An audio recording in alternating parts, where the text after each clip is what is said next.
नमस्कार दोस्तों, मेरा नाम है शम्मी और आप देख रहे हैं एचपी स्टडीज़ चैनल को। दोस्तों, आप सभी के मैसेजेस व्हाट्सएप पर देखने को मिल रहे हैं कंटिन्यूसली, और जो पुराने वीडियोस हैं यूट्यूब के, उन पर भी आपके कमेंट्स हैं कि सर, जैसे आप पहले टॉप 50 या फिर टॉप 20 क्वेश्चंस लेके आते थे, वैसी ही सीरीज़ लेके आइए। उसमें से काफ़ी क्वेश्चंस रिपीट भी हो जाते थे और बीच बीच में जब ज़रूरत पड़ती थी तो आप कंसेप्ट्स भी क्लियर कर देते थे। तो उसी ट्रेडिशनल वे से मैं दोबारा फिर से स्टार्ट कर रहा हूँ इन क्लासेस को। और ये पटवारी एग्ज़ाम के लिए काफ़ी इम्पोर्टेंट क्लासेस हैं, लेकिन इसका मतलब ये नहीं कि सिर्फ पटवारी एग्ज़ाम के लिए ही हैं ये। सिर्फ आपका कोई भी एग्ज़ाम हो, क्योंकि एचपी जीके भी हर एग्ज़ाम में आएगा, जीके भी हर एग्ज़ाम में आएगा, हिंदी और इंग्लिश जो है अब ये भी हर एक एग्ज़ाम में देखने को मिल ही रहा है, चाहे पेपर 1 हो या फिर कोई सिंगल एग्ज़ाम हो। तो आप इन क्लासेस को अच्छे से देखिए, मॉक टेस्ट की तरह आप इन क्लासेस को फॉलो कर सकते हैं। खुद को चेक करना है कि हमें ये क्वेश्चंस आ रहे हैं या नहीं। और फ्री स्टडी मटेरियल जो है ये आपको मिलेगा व्हाट्सएप पर। सिंपली आपको व्हाट्सएप करना है 9816401767। सिंपली अपना पूरा नाम जो है आपका, वो आपको मैसेज करना है और बताना है कि कौन सा एग्ज़ाम है आपका। आपको स्टडी मटेरियल मिल जाएगा। तो स्टार्ट करते हैं। अब देखो, इसमें सिंपली मैं क्या करूँगा, हर दिन 50 क्वेश्चंस डिस्कस करूँगा। ये प्रीवियस ईयर एग्ज़ाम्स में बार बार रिपीट होते हैं और आगे भी होंगे। 10 डेली हम हिंदी के प्रश्न देखेंगे, 10 questions from English, 15 questions from HP के, और 15 ही क्वेश्चंस होंगे नॉर्मल जीके। और जैसे ही एग्ज़ाम आपका नज़दीक होगा कोई भी, तो हम करंट अफेयर्स जो हैं उन्हें भी डिस्कस करते रहेंगे बीच बीच में। बाकी मंथली कंपाइलेशन जो होगी करंट अफेयर्स की, आपको व्हाट्सएप पर मिलेगी, मैसेज ज़रूर कर लेना। तो पहला क्वेश्चन है, ईमानदारी में कौन सी संज्ञा है? तो संज्ञा, अगर किसी भी चीज़ का आप नाम रख सकते हो तो वो चीज़ संज्ञा है, कुछ भी हो। तो ईमानदारी, आप इसको जो है सिंपली फील कर सकते हैं, और जब भी आप किसी चीज़ को फील करते हैं तो वो कौन सी संज्ञा होती है? वो होती है भाववाचक संज्ञा। ठीक है, तो यहाँ पे बी ऑप्शन सही है। अगला क्वेश्चन है, पुरुष से संबंधित मैं, यहाँ पे एक शब्द है और इसमें बोला गया है कि मैं जो है कौन सा पुरुष है। तो सपोज करो कि जो मैं वीडियो बना रहा हूँ शम्मी रायचंद, तो सबसे पहले मैं खुद को कंसीडर करूँगा। ठीक है, उसके बाद मैं कंसीडर करूँगा किसको? जो मेरे साथ कोई होगा। ठीक है, बैठा है, खड़ा है, चल रहा है। फिर उसके बाद हम कोई तीसरा व्यक्ति होगा, उसको कंसीडर करने की कोशिश करेंगे। तो यानी कि मैं, तुम, आप वगैरह, और उसके बाद लास्ट में वह वगैरह वगैरह। तो यहाँ पे मैं पूछा गया है, तो ये उत्तम पुरुष है। मध्यम पुरुष कौन होगा? जो मेरे साथ है। और अन्य पुरुष कौन होगा? जो तीसरे स्थान पर है कहीं भी। तो ऐसे आपको समझना है। और मैं आपको बताना भूल गया, संज्ञा को एक बार जरूर पढ़ लेना।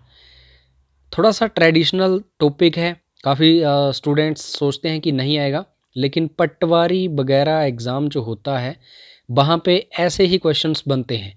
तो एक बार संज्ञा को जरूर पढ़ लेना। ठीक है, उसके बाद सर्वनाम। देखो दोस्तों, कुछ एक टॉपिक्स हैं, संज्ञा हो गया, सर्वनाम हो गया, विशेषण हो गया, क्रिया हो गया। यहाँ से क्वेश्चंस लगातार हर एग्ज़ाम में आते ही आते हैं, डायरेक्टली और इनडायरेक्टली। आपके कंसेप्ट्स क्लियर होने चाहिए।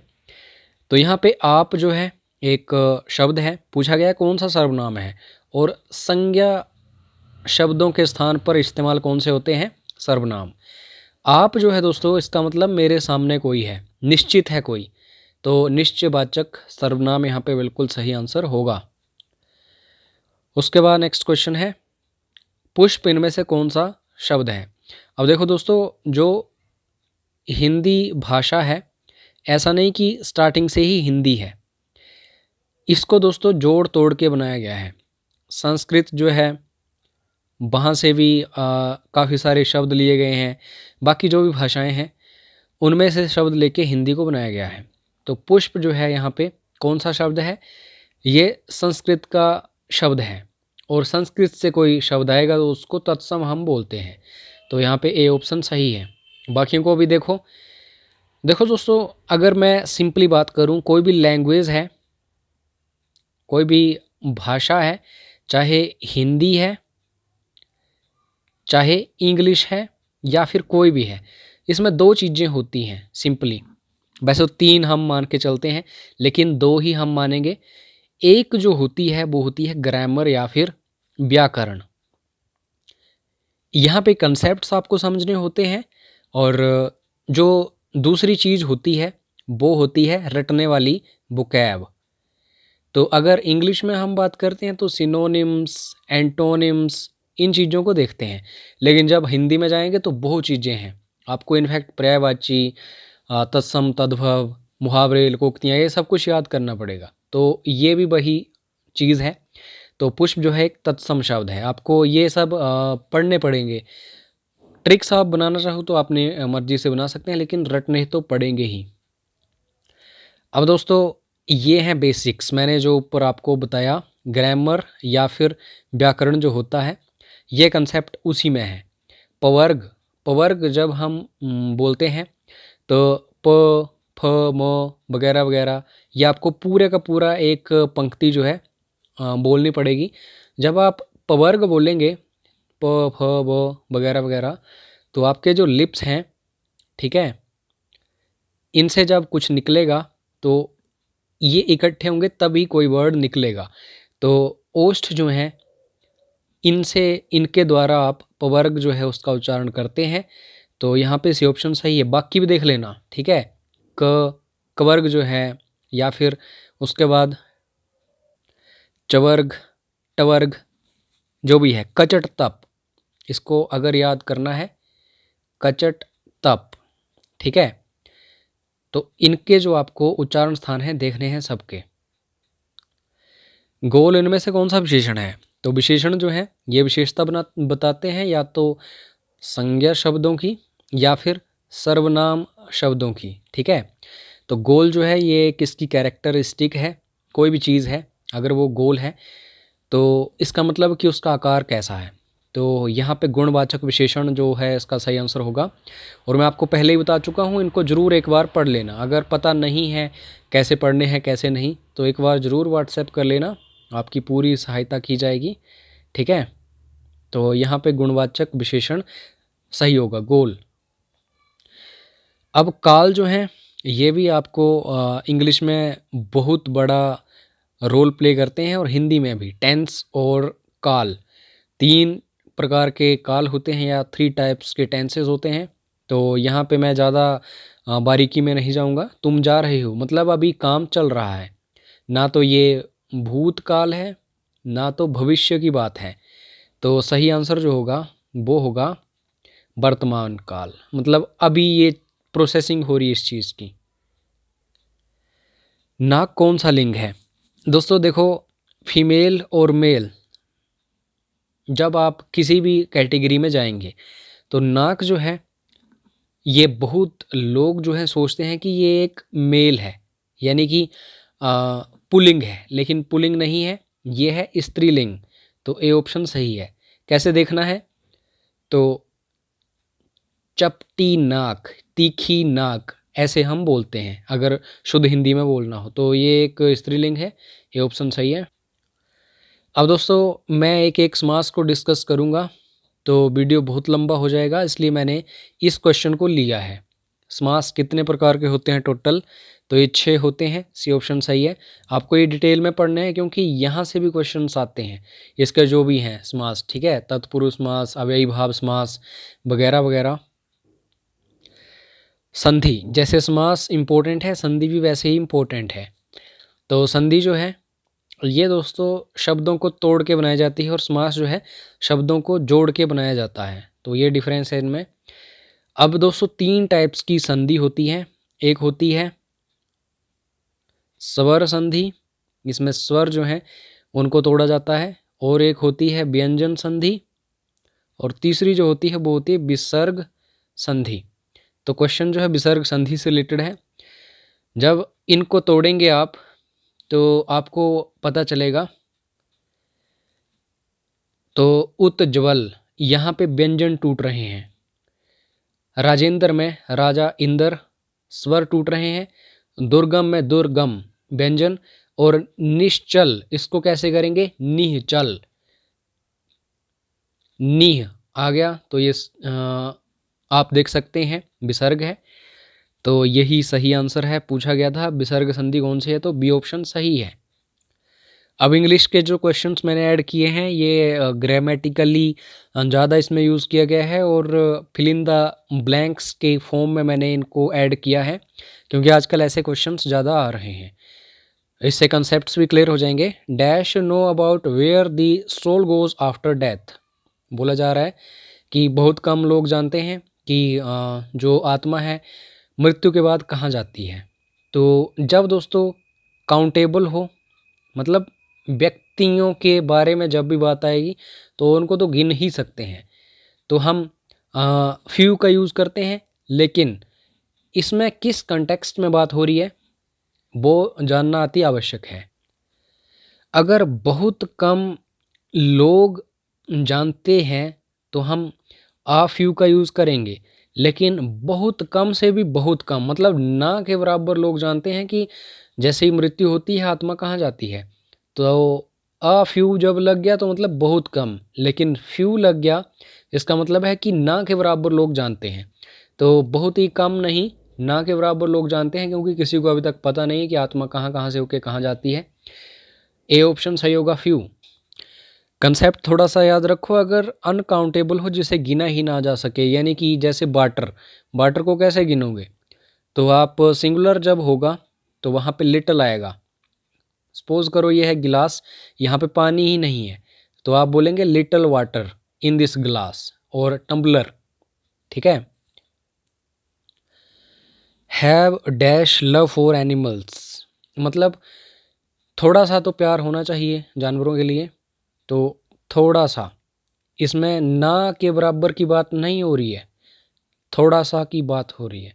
लेकिन लव कैसा है, काउंटेबल है या अनकाउंटेबल है, तो लव जो है ये एक अनकाउंटेबल है, इसको आप काउंट नहीं कर पाएंगे, तो लिटिल का यूज़ आएगा, आ लिटिल, बी ऑप्शन सही है।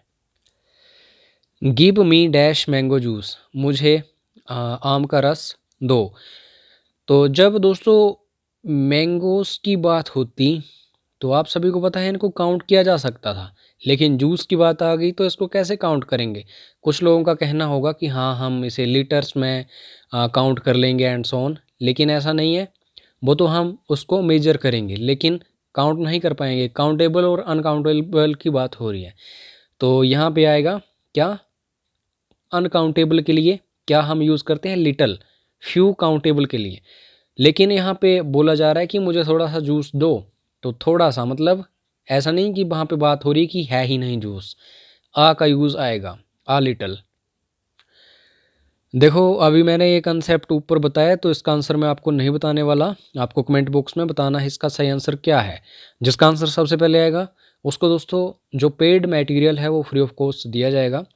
There are dash mangoes in a fridge, you can take any of them.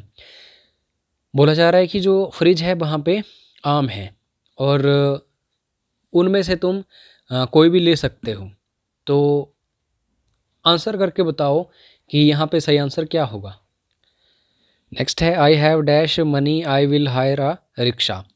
तो यहाँ पे ध्यान दो, जब मनी की बात आएगी दोस्तों, तो जैसे नंबर्स को इनफिनिटी तक ले जाया जा सकता है, वैसे ही मनी को भी इन्फिनिटी तक ले जाया जा सकता है, तो फ्यू नहीं आएगा। कुछ लोग बोलेंगे कि इसको काउंट तो कर ही सकते हैं मनी को, लेकिन जब नंबर्स जैसे जैसे बढ़ते जाते हैं इन्फिनिटी तक चले जाते हैं, वैसे ही मनी भी इन्फिनिटी तक जा सकती है, तो इसको काउंट करना जो है फिर टफ हो जाएगा या नामुमकिन हो जाएगा। तो अ लिटिल का यूज़ हम हमेशा करेंगे। और अगर यहाँ पे बात नहीं होती रिक्शा की, तो लिटिल भी आ सकता था कि मेरे पास तो पैसा है ही नहीं, लेकिन रिक्शा हायर करने के लिए पैसे हैं, यानी कि थोड़े से पैसे हैं, अ लिटिल। अब इसमें टेंसेस की बात हो रही है, ठीक है। नैन्सी यानी कि सिंगुलर, कोई भी नाम जो है सिंगुलर होता है, तो हम सिंगुलर के साथ जो है हैज़ का यूज़ करते हैं, ठीक है, या इज़ का यूज़ करते हैं।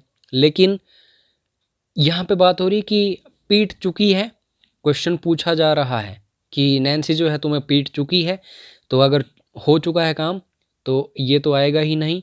और अगर हम परफेक्ट टेंस की बात कर रहे हैं तो इज नहीं आएगा, और ये भी नहीं आएगा, बीट्स भी नहीं आएगा, टेंस ये गलत हो गया। तो has Nancy ever beaten you, तो ए ऑप्शन बिल्कुल सही है इसका। और इसमें दोस्तों एक्टिव वॉइस जो है वो हमें देखने को मिली थी। तो इसमें सब्जेक्ट हम यूज़ करते हैं हैव, हैज़। हैव जो है प्लूरल के लिए यूज़ करते हैं, हैज़ जो है सिंगुलर के लिए यूज़ करते हैं, ठीक है। और वर्ब की थर्ड फॉर्म आएगी, और अदर एजेंट्स जो हैं, अदर वर्ड्स वो आप यूज़ करेंगे। Has Nancy ever beaten you, और क्वेश्चन मार्क जो है ये इम्पोर्टेंट होता है जब स्टार्टिंग में ही हम हेल्पिंग वर्ब जो है उसे यूज़ कर लेते हैं। He and she dash watching a movie now, मतलब नाउ प्रोसेसिंग हो रही है, तो ये है कंटिन्यूअस टेंस, ठीक है। इसलिए हम वर्ब के साथ आईएनजी का यूज़ करते हैं। और जब दोस्तों दो पैरेलल चीज़ों को जोड़ा जाता है एंड से, ही एंड शी, मतलब ये भी बराबर है ये भी बराबर है, इनको जोड़ा जा रहा है किससे, एंड से, तो फिर प्लूरल बन जाता है, तो आर, ठीक है। हेल्पिंग वर्ब प्लूरल के लिए आर यूज़ होती है, तो यहाँ पे सी ऑप्शन सही है। He didn't wait even dash minutes but started a lecture, मतलब उसने वेट नहीं किया और लेक्चर जो है वो स्टार्ट कर दिया। तो पास्ट टेंस है, जब पास्ट का यूज़ होता है, जब डिड का यूज़ हो गया, डू, डिड, डन, तो ये आपस में ही सेकंड फॉर्म है वर्ब की, तो हम जो मेन वर्ब है उसके साथ कभी भी सेकंड फॉर्म या थर्ड फॉर्म यूज़ नहीं करते, बेट ही सिंपली हमने यूज़ कर दिया। ही डिडंट बेट इवन, मतलब उसने बेट किया ही नहीं, तो जब बेट किया ही नहीं तो ना के बराबर वाला कोई हम वर्ड यूज़ करेंगे, लेकिन मिनट्स की बात हो रही है यानी कि इनको काउंट किया जा सकता है, ठीक है। 60 ही तो मिनट होते हैं एक घंटे में, काउंट हो रहे हैं तो फ्यू का यूज़ आएगा। लेकिन नहीं, बिल्कुल भी उसने वेट नहीं किया है, फ्यू का यूज़ आएगा। He didn't wait even few minutes but started a lecture, लेकिन उसने लेक्चर जो है स्टार्ट कर दिया। He divided his property dash his two sons, अब ध्यान देना यहाँ पे बार बार क्वेश्चन आता है, जब दो लोगों के बीच में आप किसी चीज़ को डिवाइड करते हैं तो आप बिटवीन का यूज़ हमेशा करते हैं, लेकिन दो से ज़्यादा आगे, सपोज करो कि इस व्यक्ति के 3 बच्चे होते, 4 होते या इससे ज़्यादा होते, तो ये अमंग डिवाइड करता, ठीक है। दो से ज़्यादा आएंगे तो अमंग होगा, और दो होंगे, दोनों के बीच में किसी चीज़ को डिवाइड करना है तो बिटवीन, सी ऑप्शन यहाँ पे सही है। ही हैज़ मैनी डैश, तो ध्यान दो, जब दो वर्ड्स एक जैसे आएंगे तो उसमें फर्स्ट जो होगा वो होगा सिंगुलर, ठीक है, और सेकंड जो होगा वो होगा प्लूरल, तो फीमेल फ्रेंड्स, ए ऑप्शन सही है। क्वेश्चन है एचपीजी के यहाँ से स्टार्ट होता है। The hill stations Dalhousie and Shimla fall in the, ये चंबा में है और ये शिमला में है, तो जो बेसिकली लेसर हिमालयास है या मिड हिमालयास वहाँ पे ये पड़ते हैं, तो ए ऑप्शन सही है। चिनाब एंटर्स चंबा एट बिच प्लेस, तो ये दोस्तों थिरोट में एंटर करती है, याद रखना। चिनाब जो है इसका उद्गम होता है लाहौल स्पीति से, बड़ा भंगाल कांगड़ा का एरिया है इसके आसपास। आप सभी बोलेंगे कि एचपीजीके के काफ़ी टफ क्वेश्चंस लेके आए हैं आप, तो मैं आपको बता दूं हाल ही में चार्टीसी कंडक्टर का एग्ज़ाम हुआ है और उसमें एचपीजीके जो थोड़ा सा टफ है, तो मैंने कोशिश करी है कि टफ ही जीके आपको करवाऊं, लेकिन बीच बीच में मैं इजी भी करवाऊंगा, क्योंकि अगर सर से ऊपर ही जाएगा तो मुश्किल होगी। Who was the Kulinda king in the Shivalik hills, Shivalik hills कौन से हैं?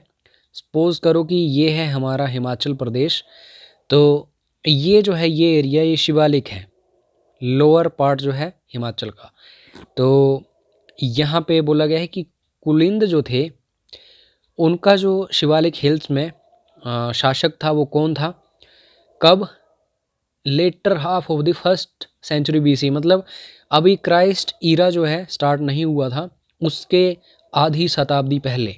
तो ये था अमोघ भूति, डी ऑप्शन सही है। जो सिक्के हैं या फिर जो शिलालेख हैं उनसे ये सब नॉलेज हमें मिलता है, ठीक है। Which ruler of Kangra organized a confederation of hill states and broke into rebellion against Akbar. Akbar से हर कोई डरता था, लेकिन दोस्तों कांगड़ा का एक राजा था, उसने क्या किया कि आसपास जो भी रियासतें थीं उनके शासकों को बोला कि हम अकबर के अगेंस्ट रिबेलियन करेंगे, उसको हराएंगे। तो इकट्ठा करने की कोशिश की थी तो विधि चंद ने। इन which year Jwalamukhi treaty took place between संसार चंद एंड रणजीत सिंह। संसार चंद को हरा दिया था अमर सिंह थापा गोरखा ने, तो सहायता मांगी थी रणजीत सिंह की, फिर ज्वालामुखी ट्रीटी हुई थी 1809 में। In which year Kullu became the part of British territory and governance. तो ज़्यादातर जो हिस्से हैं हिमाचल के 1846 में अंग्रेजों ने खुद के साथ मिलाए थे। HPPSC का पहला चेयरमैन, मोस्ट इम्पोर्टेंट क्वेश्चन, तो आपको याद रखना है लेफ्टिनेंट जनरल KS कटोच। बौद्ध धर्म जो है काफ़ी सेक्ट्स में डिवाइड है दोस्तों। लामास्टिक बुद्धिज़्म जो है हिमाचल में बेसिकली, तो ये कॉम्बिनेशन है दो चीज़ों का। इसमें क्या क्या है, वज्रयान है और मैजिक है। Famous temple of Lahra Bali is located in which place of Himachal Pradesh. Important question. अच्छा, मैं आपको बताना भूल गया, जब भी आप HPGK पढ़ो तो टॉपिक्स पर ज़रूर फोकस करो। जैसे कि यहाँ पे एक टॉपिक आया टेम्पल्स। स्टैटिक जीके जो है वही हिमाचल का पूछा जाता है, तो कोई भी बुक आपके पास है उसमें ये सब चीज़ें दी होंगी, तो एक बार ज़रूर पढ़ लेना। तो लहरा बाली जो आप कह सकते हैं मंदिर है, कहाँ है, ये है हारसी में, तो डी ऑप्शन सही है। The trade centres in ancient Kinnaur were. प्राचीन किन्नौर में व्यापार केंद्र थे तो दो थे, सांगला और रामपुर बुशहर। ये हालांकि शिमला में मर्ज हो गया, लेकिन दोस्तों पुराने टाइम में ये किन्नौर का ही हिस्सा था। ट्रैक्टर मैन्युफैक्चरिंग कंपनी सोनालिका जो है दोस्तों, ये कहाँ पे बनाती है, तो अम्ब में। Himachal Pradesh university of agriculture जो है दोस्तों 1978 में एस्टेब्लिश की गई थी, तो ये पालमपुर में है और मैं करंटली यहीं पे जॉब करता हूँ, ठीक है। आप विजिट कर सकते हैं कभी भी इसको। Who was conferred with the title Rajmata by Himachal Pradesh government in 1978। तो 1978 में जो चंपावती हैं इनको क्या बनाया गया था, राजमाता टाइटल दिया गया था। तो ये क्वेश्चन इंपॉर्टेंट है। Present district of Hamirpur was once in the erstwhile princely state of. तो कांगड़ा जो है बहुत बड़ा था, त्रिगर्त, हमीरपुर भी इसका हिस्सा था, तो सही आंसर जो होगा वो होगा B option. Which is the eastern most river of Himachal Pradesh. तो नदियों को अरेंज करना आपको आना चाहिए, ये होता है वेस्ट और ये होता है ईस्ट। तो जब आप ईस्ट की बात करते हैं तो सिरमौर, जैसे मैं अगर हिमाचल प्रदेश का नक्शा बनाने की कोशिश करूं तो यहाँ पे आपको सिरमौर मिलेगा, और यहाँ जैसे यमुना नदी जो है वो बहती है, ठीक है। तो ईस्टर्न मोस्ट है ये, तो डी ऑप्शन सही है। HPGK हो गया। अब GK हम देखते हैं, इसमें history, geography, polity, economy, science सब कुछ मिक्स होगा। करंट अफेयर्स भी एग्ज़ाम के आसपास करेंगे। तो कश्मीर वैली कहाँ पड़ती है, ये दोस्तों जास्कर और पीर पंजाल के बीच में पड़ती है। झेलम वैली भी इसको बोला जाता है, ठीक है। रिवर का नाम आपको पता होना चाहिए जिसमें काकरा पारा प्रोजेक्ट जो है वो मैक्सिमम यूटिलाइज किया जाता है, तो ये है ताप्ती नदी। कमेंट करके बताना ताप्ती नदी जो है दोस्तों, इसके जो मैक्सिमम पानी को यूज़ किया जा रहा है काकरापारा में। काकरापारा किस स्टेट में है, सिंपली स्टेट आपको बतानी है, ठीक है। Longest river of the world, तो नाइल या नील, इसका पानी जो है दोस्तों ये मेडिटेरियन सी जो है, भूमध्य सागर, वहाँ पे गिरता है, तो ये भी याद रखना। दो नदियाँ हैं तुंग और भद्रा, तो इनके ऊपर प्रोजेक्ट है, तो ये कहाँ पे है? ये है कर्नाटका में। लार्जेस्ट मैन मेड लेक, जैसे कि हिमाचल में गोविंद सागर है, वैसे ही पूरे वर्ल्ड में पूरे इंडिया में गोविंद बल्लभ पंत सागर है। डी ऑप्शन बिल्कुल सही है। इकोनॉमिक्स का क्वेश्चन है। इकोनॉमी जो है रिसेंट ईयर्स में काफ़ी पूछी जा रही है। एवरेज रिवेन्यू मीन्स, तो औसत राजस्व का अर्थ होता है the revenue per unit of commodity sold, बेची गई वस्तु का प्रति इकाई राजस्व। ठीक है, एवरेज रेवेन्यू मीन्स ये आपको पता होना चाहिए। कोई भी कमोडिटी जो बेची गई है उस पर जो रेवेन्यू यूनिट है। ठीक है, क्वेश्चन है which of the following is one of the essential conditions of perfect competition market, निम्नलिखित में से कौन सा योग्य प्रतिद्वंदी बाजार की आवश्यक शर्तों में से एक है। अब देखो दोस्तों, एक टाइम था तो एयरटेल भी था, वोडाफोन भी था, आइडिया भी था, बीएसएनएल भी था, तो इनमें परफेक्ट कंपटीशन होता था। लेकिन आज के टाइम में आप देखेंगे कि सारा का सारा जो कंपटीशन है उसको ख़त्म कर दिया है किसने? जो जियो है। तो अब दोस्तों परफेक्ट कंपटीशन नहीं है, लेकिन परफेक्ट कंपटीशन होता क्या है? तो इसमें क्या होता है, बहुत सारे बेचने वाले होते हैं और ख़रीदने वाले बहुत कम होते हैं। आई थिंक 1995 के आसपास जब दोस्तों बीएसएनएल वगैरह आया था, तो कोई भी ग्राहक जो है उनको बड़ी आसानी से नहीं मिलता था। तो वहाँ पे क्या था, कोई भी कंपटीशन नहीं था। जैसे आज के टाइम में जियो ने सारा का सारा कंपटीशन जो है जीरो कर दिया है, वैसे ही बीएसएनएल का था उस टाइम। ठीक है, लेकिन उसके बाद 3-4 बायर्स सेलर्स हमें देखने को मिले। बायर्स जो हैं कम थे, लेकिन धीरे धीरे बायर्स बढ़ते गए, फिर जियो आया और परफेक्ट कंपटीशन बंद हो गया। If the income of buyers falls the demand of an inferior good, मतलब बोला जा रहा है कि इनकम जो है जो खरीदने वाले हैं उनकी कम हो गई, तो इन्फीरियर गुड जो है उनकी डिमांड जो है दोस्तों क्या होती है? उनकी डिमांड जो है बढ़ती है, राइज होती है। तो ये ऑप्शन सही है।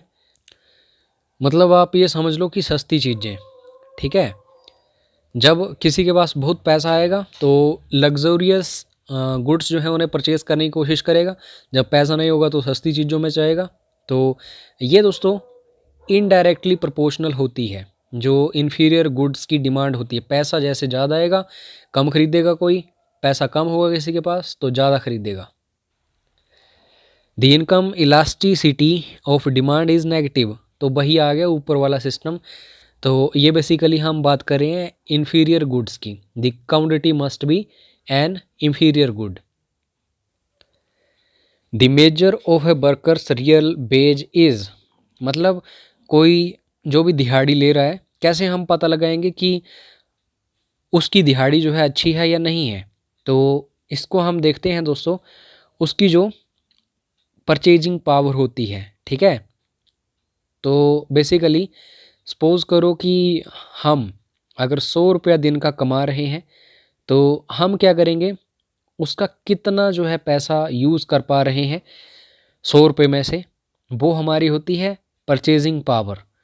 अगर सपोज़ करो कि हम 100 रुपये में से सिर्फ 10 ही रुपये हम खर्च पा रहे हैं और उसमें हम काफ़ी सारी चीज़ें ले पा रहे हैं, तो इसका मतलब परचेजिंग पावर ठीक है। 100 में से 100 ही लगा दिया और कुछ भी हम लेके नहीं आए, तो परचेजिंग पावर जीरो हो गई हमारी। साइंस का क्वेश्चन है, एकेसिया अरेबिका, ये दोस्तों साइंटिफिक नेम है किसका? बबूल का, तो सी ऑप्शन सही है। कैनिस बल्पेस, ये साइंटिफिक नेम है किसका? फोक्स का, यानी कि लोमड़ी का। यहाँ पे क्वेश्चन है, which drug is use to cure hypertension. Hypertension का मतलब जैसे कि आप किसी भी काम को अच्छे से नहीं कर पा रहे हैं, सो नहीं पा रहे हैं, नींद नहीं आ रही है और एक ही चीज़ बार बार दिमाग में घूम रही है, तो हम ड्रग यूज़ करते हैं हाइड्रोलाइजिन, तो आपको डी ऑप्शन याद रखना है। The beet root is the dash portion of the beet plant. चुकंदर बीट पौधे का कौन सा हिस्सा होता है? तो ये होता है बेसिकली जड़ होती है, लेकिन ये टैप रूट होती है, मुख्य जड़ होती है। लास्ट क्वेश्चन है, इसका आंसर मैं नहीं बताऊंगा, आपको कमेंट बॉक्स में बताना है। देखता हूँ कितने सही आंसर आते हैं। What is the basic unit of heredity? आनुवांशिकता की बुनियादी इकाई क्या है? तो आंसर करके बताइए। और कोई भी डाउट क्वेरी क्वेश्चन हो तो व्हाट्सएप ज़रूर करिए 1816401767।